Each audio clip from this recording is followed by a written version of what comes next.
Hi guys, तो कैसे आप सब। तो आज हमारा है day one of sharing the basic concepts of the code Java. Basic but these are the important concepts. Okay, तो आज हम डिस्कस करेंगे कि मेथड ओवरराइडिंग क्या होता है। ये एक इम्पोर्टेंट मेथड है जो कि यूज़ किया जाता है कोड जावा के अंदर काफ़ी तरीके से। बेसिकली क्या होता है कि जो मेथड ओवरराइडिंग होता है ना, जैसे कि आप देख सकते हो, method overriding in Java means the child class provides its own version of a method that is already defined in the parent class. Basically क्या होता है, एक पेरेंट क्लास होती है और एक चाइल्ड क्लास होती है।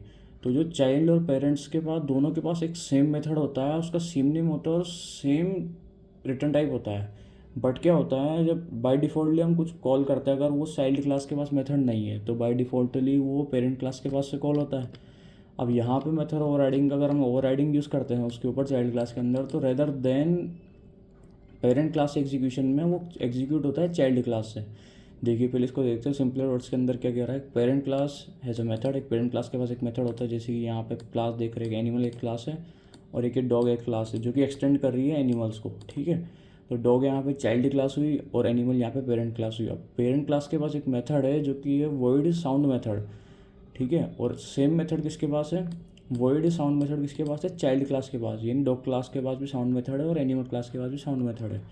बट जो क्या है, एनिमल क्लास के अंदर ऐसा है कि जो क्या रिटर्न कर रहा है, ये एनिमल्स मेक अ साउंड। और जो डॉग क्लास के पास है वो क्या रिटर्न कर रहा है, डॉग बार्क्स। अगर ये कॉल करते हैं और हम ये रिटर्न करता है, तो अगर ये चाइल्ड क्लास से रिटर्न करता है तो इसको रिटर्न करना चाहिए डॉग बार्क्स। और अगर ये पेरेंट क्लास से रिटर्न कर रहा है तो इसको रिटर्न करना चाहिए animals makes a sound. Okay, but यहाँ पे क्या है कि हम जैसे इसको मेन मेथड से जब कॉल कर रहे हैं, ऑब्जेक्ट क्रिएट कर रहे हैं, जब रेफरेंस ले रहे हैं हम पेरेंट क्लास का, जो ए है ना वो वैल्यू होल्ड करता है पेरेंट क्लास की as well as child class की। तो यहाँ पे हम ऑब्जेक्ट क्रिएट करेंगे, ऑब्जेक्ट किसका क्रिएट करेंगे, हम डॉग क्लास का। देखिए यहाँ पे रेफरेंस हमने लिया पेरेंट क्लास का और ऑब्जेक्ट क्रिएट करा चाइल्ड क्लास का। ये यहाँ पे जो टर्म्स होती है ना वो डिफाइन करती है कि हमने किस चीज़ का ऑब्जेक्ट क्रिएट किया है, और ये बताता है कि रेफरेंस किसका लिया है। यहाँ पे रेफरेंस पेरेंट क्लास का लिया है, ये आपका एक वेरिएबल है जिसको डिनोट करने के लिए। और यहाँ पे ऑब्जेक्ट क्रिएट किया हमने चाइल्ड क्लास का। जब हम चाइल्ड क्लास का ऑब्जेक्ट क्रिएट करके इसको इस मेथड को कॉल करेंगे ना, तो ये ए रेफरेंस करेगा किसको, डॉग को, क्योंकि यहाँ पे लगा हुआ है ओवरराइड। अगर ये ओवरराइड मेथड यहाँ पे नहीं होगा तो ये पेरेंट क्लास के पास चला जाएगा और इसको रिटर्न कर देगा। बट यहाँ पे ये ओवरराइड लगा हुआ है तो ए डॉट साउंड मेथड जाएगा इसके पास, इसके रेफरेंस से लेके साउंड मेथड जाएगा चाइल्ड क्लास के पास। यहाँ पे ओवरराइड लगा हुआ है इसलिए प्रिंट करेगा डॉग बार्क्स, और जो हमारा आउटपुट आएगा वो डॉग बार्क्स आएगा। अब की पॉइंट्स हमें क्या रिमेंबर करने हैं, the method name and the parameter must be same in the parents and the child class. The parents and the child class के अंदर जो मेथड नेम है पैरामीटर सेम होने चाहिए। देखा यहाँ पे पैरामीटर्स क्या है, जीरो पैराम है, बोथ जीरो पैराम है, both these are zero param as well as their method name is same, void sound void sound. The child method should have the same return types और सब type, इनका return type भी same है। देखा यहाँ पे basically कुछ कराया नहीं हमने, रिटर्न में प्रिंट करवाया, तो ये सब सेम होना चाहिए। चाइल्ड ये रिटर्न टाइप सेम होना चाहिए, मेथड नेम सेम होना चाहिए, पैरामीटर सेम होना चाहिए। The override annotation is optimal but recommended. Optimal है बट रिकमेंडेशन हमने की जाती है ताकि हम अवॉइड मिस्टेक्स अवॉइड कर सकें।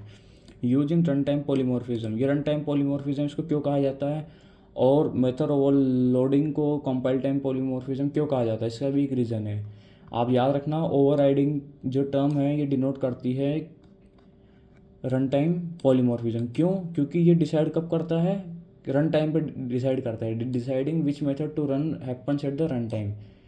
ये यहाँ पे आके डिसाइड करते हैं। इसको रन टाइम पॉलीमॉर्फिज्म इसलिए कहते हैं क्योंकि रन टाइम पे डिसाइड करता है कि हमें कौन सा मेथड कॉल करना है, पेरेंट क्लास का कॉल करना है वेदर एज चाइल्ड क्लास का कॉल करना है। ठीक है, इसके यूज केसेस देख लेते हैं हम। तो give specific behaviour in child classes while still keeping a general method in the parent class. एक जनरल मेथड होता है पेरेंट्स के पास और एक चाइल्ड के पास एक स्पेसिफिक सेम मेथड होता है, पर उसके पास एक स्पेसिफिक चॉइस होती है कि उसको किस वे में इनिशिएट करना है। जैसे पेरेंट्स, और ये एग्जाम्पल होगा पेरेंट साउंड का, डॉग बास, कैट्स मियोस, एंड ये डिफरेंट डिफरेंट टाइप्स के बिहेवियर्स हो गए। जैसे कैट मियो करेगी, काऊ मूस करेगी और डॉग बार्क करेगा। ओके, आज के लिए इतना ही। Thank you guys.